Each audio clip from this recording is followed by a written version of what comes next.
if you are a thought leader, and if you're listening to this message, you're not in the content business. And you're not in the ideas business either, even though ideas are our intellectual property. What we're actually in is the experience business. So people come to us not just for what we know, but for how we deliver it. It's like the way you show up in a room, the way you hold space for others, the way you help people make sense of things. So right now, doubling down on that, like on how you deliver your intellectual property, is the smartest commercial move you can make. This current moment we're in is full of noise, isn't it? Disruption and maybe just a little bit of an existential wobble. And AI is not the point. It's just part of the shift that this is signaling. The real story is this.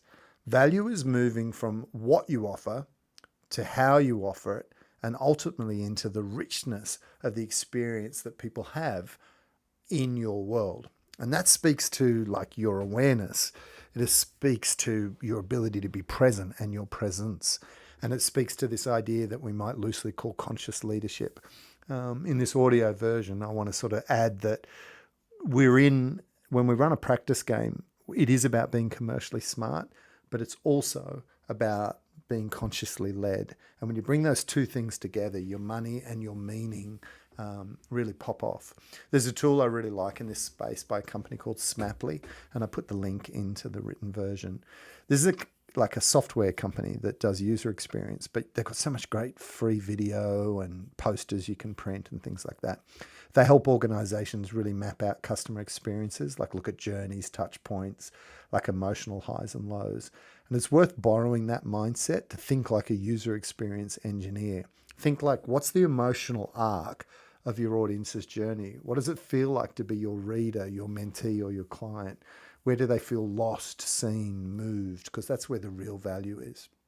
That's why mastery of your modes, like the speaking, writing, and mentoring, authoring, and the like, is not optional. It's your IP in motion. It's the thing that people actually pay for. It's what no bot, app, or shortcut can replicate. In the written version, I put a picture of the mode model that talks through how one might move around the tell, show, ask modes and the direct and indirect channels. And these are just some of the ways we deliver experiences as commercially smart thought leaders. So my question is, can you turn up your delivery mastery in any of these? How am I delivering my wisdom? What experiences am I really offering? Because if we get that right, everything else starts to flow. All right, talk to you next time.